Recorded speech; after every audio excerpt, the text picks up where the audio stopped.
Don't ever underestimate the heart of a champion. Welcome. This is the Sports Chat Podcast. My name is John Trapp. COVID edition, coronavirus coming through live and direct. Yes, sir. Mr. Khoa on the ones and twos putting this together. And my main man, Christopher C-Rod Rodriguez. Yes, sir, with the brand new mustache. Man. Good to be back. What it do? What up? Houston? What's up, Houston? Finally, we have come back. Sports Chat Podcast. And it feels so good. Sir. How you doing, fellas, man? It feels good to see y'all on the screen. Unfortunately, we can't see each other in person, but y'all still ugly as ever. I agree, John. I agree. You're very ugly as well. I agree. Not a face of feeling is mutual. Well, Christopher, you sporting that new mustache, looking like a baby's bottom on the bottom, and little porn stash on top. What's up, man? That sounded real weird, but hey, man. Hi, man. How you liking that stash? I think I told you guys this earlier. When you have a good beard, you're definitely respected. But when you have a mustache, it's all about rejection. So, hey, man, this has been 38, now 39 years in the making. Khoa, I think that's the best you can do with yourself. But we make it work. But Chris, man, dude, you had the best one in the whole group. What happened? Man, Why'd you shave it? Well, of course, we're going to address the elephant in the room, but, COVID-19, man, you can't have a beard, especially if you have to, put a mask on and protect yourself from, getting Is the. Is that true? Like, you can't. Yeah, especially when I was working at the hospital, they actually told me that I'm going to have to shave for safety. Go stick to your beard or something? Yeah, they just shaved down the beard, so, yeah. Let me ask you this. Do you think James Harden cut his beard off, and that's why he went AWOL on everybody on social media? Come on now. January 29th was the last day he was on IG and Twitter and stuff. He just completely cut out. I haven't seen him do nothing. Nah, I think he's too busy getting fat at home and probably has the strippers come to him. So what have you guys done in order to circumvent all this COVID-19? Do you think it's changed your life at all? Because, damn, man, we're doing this show through a video. Yeah, I think so, for sure, man. I think, just speaking for myself, but I feel like for the whole world is getting everybody to slow down, take a breath, and just, readjust, evaluate everything you got going on in your life and appreciate what we got. So that's been the main difference for me, just appreciating the positives that come out of this and not focusing so much on the negatives, Well, definitely, Chris, man, you what did you call this, man? Well, you know what? I was inspired for one of my favorite wrestling blogs that they're basically using the worst wrestler in the name of coronavirus, of COVID-19. So I figured that we could just go ahead and call this bad boy the Bill O'Brien. We're not trying to catch the Bill O'Brien. Hey, nobody wants that. Nobody wants the Bill O'Brien. I mean, honestly, I think to back what Khoa was saying, I mean, this has definitely changed the world as we know it. It's definitely bringing more appreciation and gratitude, humility, and most importantly, it's finally putting respect on science in the name of science. Can we put some respect on science? Man, okay. So you got, unfortunately, everything that's come out, I don't want to put any light on lightness to anything that's going on, but we do need a little brevity in the name of sports. Unfortunately, we do not have the NBA. We do not have the MLB. I see the NFL doing their damnedest to at least try to keep the draft intact. UFC shut down. Olympics is getting postponed or shut down. It's just in the name of sports, man. it's just completely changed everything that we thought. Now, here's my question about that. Do you think that it's put more importance on what sports does for a culture, for a people, for a country? Or do you think it's put it in the back burner as far as how important it is for us? Oh, I think it's actually putting, honestly, at first it was really hard to like zone out and to get over, all the stressors in life that comes with, the possibility of contracting corona. But at the same time, it's forced a lot of us, actually all of us, to find, other ways for therapeutic support through this process.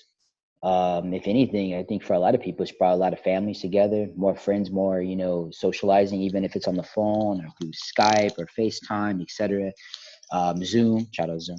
But I think if anything, it's like, for me, I miss sports, but I realized how much I was missing out on my family. What about you, Khoa? What do you think? Sports is a back burner, or sports is more relevant than ever? I'm gonna take the cheat. There's literally a cat outside my window. I'm just staring at it. Hold on. I thought you was in the middle of paradise over there, bro. Yeah. I mean, on this beach, there's a cat. Nah. And Chris got the corner office in the middle of Houston downtown. Yeah. I'm sorry, man. I cut you off, but go ahead. No, you're good. I think it's a little bit of both. I think we all miss it just because we're forced into this quarantine where it's like, what is there to do? So everyone's watching TV, and I would love to be able to watch sports right now, but the fact that it's taken away, like Chris said, I think it's given people more of appreciation to do other things, to reconnect with family, with friends, with yourself. And I think although it sucks that it's gone right now, I mean, I think it's going to be stronger than ever when it comes back. Oh yeah.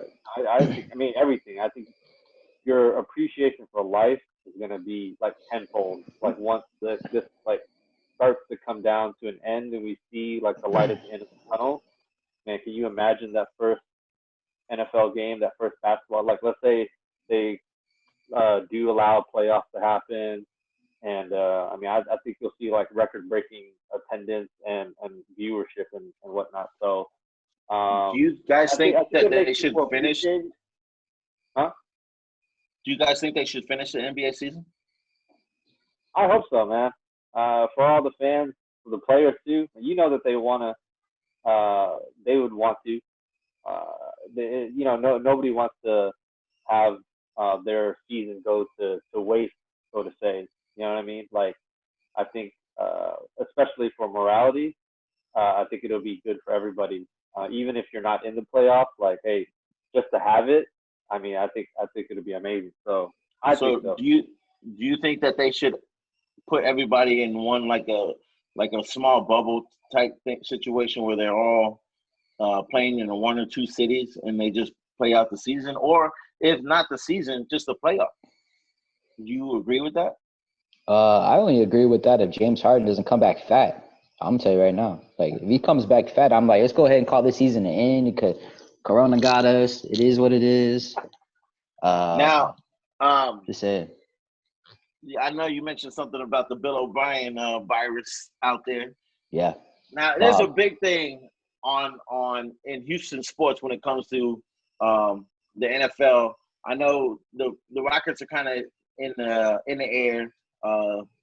Baseball, we don't even want to talk about that, but it hadn't even started. The NFL has the draft coming up, and we all know that Bill O'Brien, whether you like him, you hate him, whatever, he traded DeAndre Hopkins, right? Now the city went apeshit. Let's be honest, man. Nobody agreed with that move, especially since he didn't even get that much in return. But can we honestly find the silver lining in this whole Houston Texans GM called Bill O'Brien, aka the virus. Can we find a silver lining on what just happened? I mean, I'm pretty sure I know what Chris is thinking, but from my point of view, I mean, it hurts 100% just to see someone like D Hop go. You never want to see someone like that go. But you would like to think that maybe he does know what he's doing, but it's really hard to see right now. So, that's the thing with sports. Like when these big trades and these moves, even like draft picks and stuff like that, you never know how it's really going to pan out.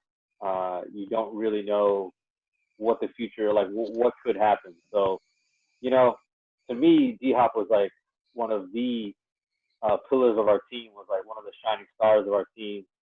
And I mean, and you can argue whether he was as valuable as he thought he should be monetarily and financially, whether it was worth it to keep him.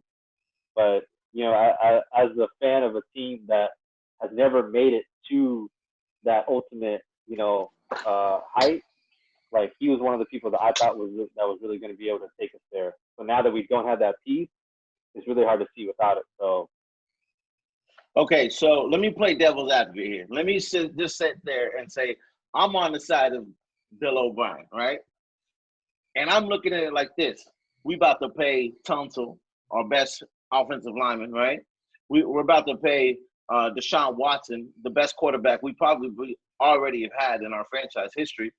And you look at somebody like Julio Jones, who just got paid and is the richest wide receiver in the game at the time that he got paid, and they didn't even make the playoffs. So why would I spend all my money on somebody that, in my opinion, is probably the best area catcher, meaning that he catches everything in his vicinity. He got the best hands in the game, but he's not the best route runner, in my opinion, and he's not the best. He's not the fastest wide receiver, in my opinion. So why would I pay him as the best wide receiver all around, and try to keep him when I got everybody else to pay? Well, I mean, let's just put it this way. You would be paying the top receiver that's been the top one or two receiver the last 5 years. And the reasons why you brought up the fact that he's such a great catcher is because prior to Deshaun Watson, he pretty much had to go out there and catch everything that those weak-ass quarterbacks we had on the Houston Texans were throwing. So in perspective, yeah, he may not be the greatest route runner, but he's still a great route runner. He may not have the fastest speed, but he still has speed. He is basically just like Julio Jones, universal all around, an accomplished wide receiver. He's not been a diva. He has gone out there and played his hardest. One thing about Hopkins is that even when we were down, he was still out there trying to make plays for the team. And basically, you gave away your best receiver for pennies. We're talking about pennies on the dollar. Not only that, but you gave away Deshaun Watson's best friend on the team and his best offensive weapon next to himself. And remember, Deshaun Watson can't throw the ball to himself. So now we're looking at a team that definitely doesn't have an identity, but it definitely reeks of Bill O'Brien's ego. And that right there is extremely dangerous. There's no checks and balances. And from all accounts, the big reasons why he was traded was because Bill O'Brien didn't like the fact that he had more of a influence on the locker room because they bumped heads. There was no general manager to say, hey, both of you guys, we need both of you guys, chill out, shut the hell up, play ball. Basically, Bill O'Brien's like, I don't like you, you're gone. Not only are you gone, but I'm going to trade you for absolutely zero so you know how I feel about you. That's ridiculous. Khoa? All right, I'm looking up. Okay, so let me ask you this. I was looking up these stats of how he's been in the last I want to say 5 years, going back to 2015, and I forget, man. 2016 was a rough year. Yeah, because he was, I think, number two or three receiver in 2015 with like 1,500 yards. and then he goes to under 1,000. So he's number 29 receiving yards. Or yeah, ranked 29th in receiving yards, 2016. Then shot back up, and then even going back to last year. Actually, I mean, I guess playing too like devil's advocate, he barely cracking like top 10 receiving yards. So still elite in my book, but the numbers, you can't argue in that sense that if he's asking for that huge contract, like he hasn't been like number one or two when it comes to those stats like that. Is he getting us those yards or most touchdowns and whatnot? So, I don't know. I'm not trying to justify it that he's gone, but I guess just trying to find the silver lining. Yeah, but without a receiver like Hopkins, then you can't actually have your play action plays and go deep to Fuller. You can't have your play action plays and go deep to steals, because at the end of the day, defense is still double teaming Hopkins. And hands down, you don't have to have the most yards to be the most dominant receiver in the game. I mean, when defenses they plan for Hopkins and Deshaun Watson. They're not planning for Fuller and steals. And that's just a fact. They're not even planning for whatever running back regiment that we have. They're planning for those two players. And you go back and you look about when we played against Kansas City and we won last season, the play that both Hopkins and Watson came up with on their own. Yeah. That just solidified not only their relationship, but their trust in each other. When Deshaun Watson needed to go to that go-to person, Hopkins was always there. That's just it. Like Larry Fitzgerald hasn't been, and we know from fantasy football, he's not going to get you touchdowns. But if you watch those Cardinals games, he makes the most crucial catches at the most crucial times. That's what makes you an elite wide receiver. Here's my thing, though. In the past 20 years, I'll bring this up, right? In the past 20 years, there's only been one franchise that's actually done it right, as far as always been in there and always being in the playoffs, always been in the Super Bowl, always doing the things that they need to do to get to a position as an organization to keep on winning, right? And that we all know is the Patriots. And that we all know is where Bill O'Brien came from. And guess what? Who does Bill O'Brien want to model himself after? Who does Bill O'Brien look at himself and I guess potentially want to be one day? And that's Bill Belichick. And when it comes down to it, you have one person that's the most important person in the franchise. And this is the first year that we're actually going to see that Bill Belichick may not have that franchise quarterback. But up until now, he's always had Tom Brady. Up until now, we've never had a franchise quarterback like we do in Deshaun Watson. So, with that being said, Tom Brady let go of Wes Welker. Tom Brady, nowadays, he had to play without Edelman. He has to play without Randy Moss, one of the greatest wide receivers of all time. And if you think about all that stuff that's come down the line, in Tom Brady's career, he showed up. Can Deshaun Watson provide the same things that Tom Brady did for the Houston Texans as Tom Brady did for the Patriots without a number one wide receiver? Because at this point, Tom Brady has produced without a number one wide receiver if he had to. And he's won six championships, whether or not he has somebody like a elite wide receiver to throw to. Listen, man, again, key words is that Patriots had Bill Belichick. We have Bill coronavirus Brian. And then when you even break down just how Bill Belichick game plans and even time management, I mean, let's be honest here. Bill O'Brien couldn't even catch Bill Belichick's coronavirus if he wanted to. That's how far away he is from being an elite coach. And not only that, but Bill Belichick and his team alone have done amazing things as far as draft. Bill O'Brien has not. He's proven it just with some of the transactions he's done as a GM. The amount of draft picks he's given up, for players that are at the end of their career. I mean, we look at what he just paid Cobb. He could have given that money to Hopkins. The money he's paying Johnson, he could have given that money to Hopkins.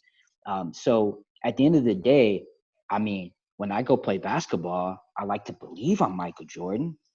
I like to believe I'm Allen Iverson, but I'm still 5'5" Chris.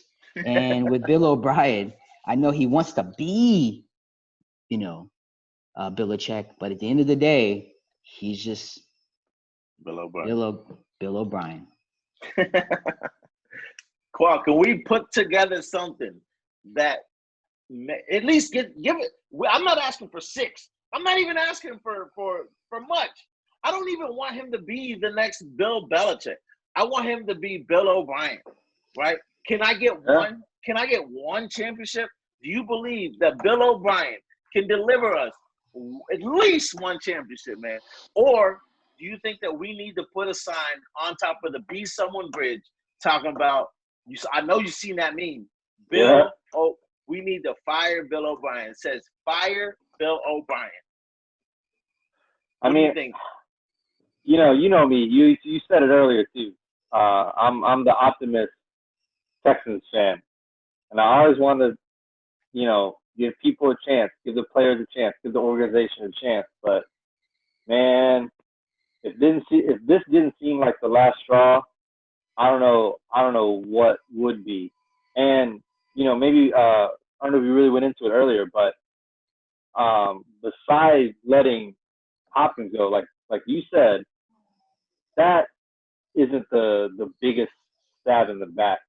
The biggest stab in the back is what we were able to do with it, what we were able to get back. And I think that is what hurt even more. It was like, man, all right, if we're going to let somebody that was the heart of our offense, besides Deshaun, go, that was a franchise player, we better get an equal amount of talent and heart and skill in return. I just felt like, man, we got David Johnson, and was it like a 4th round or whatever draft pick, and then it hurts even more. Was it like maybe two days or a day after that? I saw what they got for Stephon Diggs. Yeah, first round pick. Yeah. I was like, bro, like we couldn't even get that. And so I'm wondering, like, and that's what sucks, because, and it almost proves, I believe Chris's point in saying, like, man, it's almost like Bill O'Brien just wanted to let Hopkins go for fucking pennies because he just wanted to get rid of him, And it's like that's almost like what it feels like, and that's what hurts. And of course, like I said, I don't know how it's gonna pan out. Maybe he has some fucking master plan. He's gonna get some amazing picks or something, but I don't see it right now, man. So it's really hard for me to root for fucking O'Brien.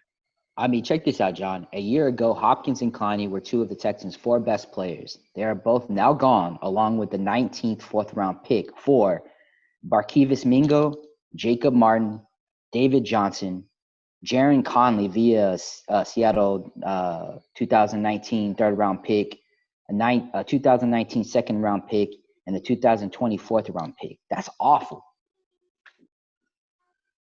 None of those players can impact the team to win a championship. So as far as a master plan, this sounds like complete.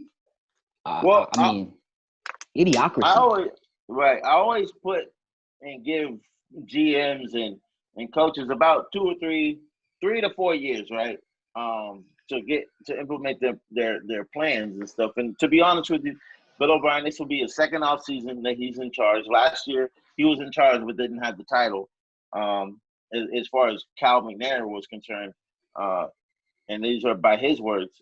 And so, look, I'll say this: when you're building a team from something that you want to build into your vision, what you think can build a team specially. We can go down the line as far as the Houston Texans superstars. You had Dwayne Brown, offensive lineman. He got traded to Seattle Seahawks. when he wanted a contract extension. Jadeveon Clowney, same thing. And now we have D-Hop in a situation where you want to see if you can get something of value.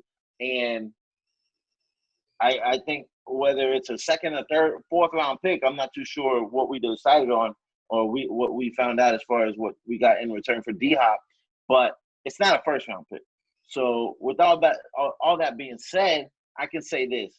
Dwayne Brown, is he the best offensive lineman in the league once he left the Houston Texans? I can't say that.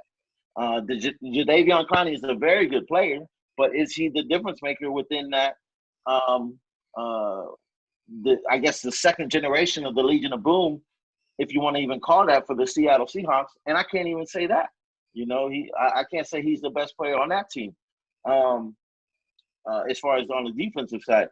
And D-Hop, you know, what did he go to? Arizona? And if Larry Fitzgerald, who's been one of the best wide receivers in the past 10, 15 years, he's not actually, you know, putting up astronomical numbers. What makes you think that D-Hop can do the same thing when they're almost identical as players as far as possession wide receivers? And so now the good thing is they got both of them. So one of them is going to go off. Right, but that's what you would think. That's what you would think, but who's to say they are? And when we've decided to let go of players, it's not like they've gotten in and became gangbusters and Pro Bowlers and Hall of Famers. No, okay, but John, at this point, you're just saying what I was saying. How, as something looks on paper, we don't know, right? As good as it looks, you don't know how it's going to turn out. And guess what? Whatever they got on paper looks fucking great versus what we got looks terrible. You know what I mean? I will say that, but we did get Tonto out of Jadeveon Clowney. But we got him trade. He was traded to us, but we didn't secure his contract. We're right back in the hole again, because if he wants more money than we can pay him, guess what? He's walking. And that's the issue in all this. Houston Texans organization has become the graveyard organization. We have let the best players in their prime go to waste for absolute nothing. And what I worry about Bill O'Brien is when he does get fired, because he will get fired this year. He will suck. What will show for it? We don't have any draft picks.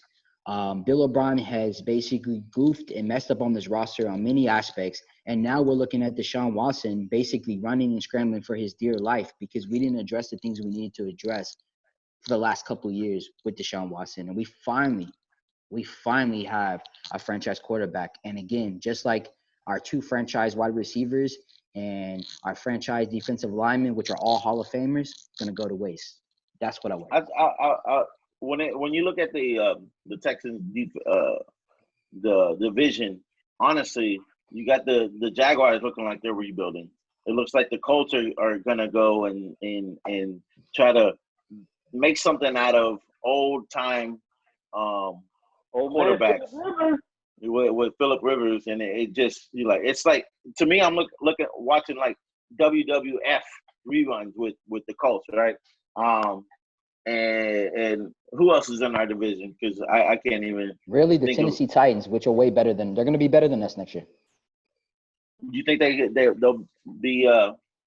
You said one thing which I want to see how that plays out, which is we didn't address the wide receiver position, but we got Fuller. If we can keep him healthy all year, that'd be nice. When have you seen that happen? Stills, right. Oh, don't forget Randall Cobb. Randall Cobb, that's what I'm saying. He's a good slot receiver. Come on, John. So. You wouldn't even pick him up on fantasy. Shut your mouth, man. Actually, that's not true because I did. Not past year, but anyway, fellas, man. I don't know what else to. I don't want to get into another thing if we're gonna the recording has to stop. So I do want to get in one more thing that we haven't touched on. Do you guys want to make another show, or how do you want to do that? Because we got a top 10, and I think that's going to take a little bit. So I don't want to go 5 minutes into it and boom, we got cut short. What's the other thing? The top 10. Oh yeah, no. We'll do that separately then. Okay, yeah. So I don't know anything. We're on right around 30 minutes. Yeah.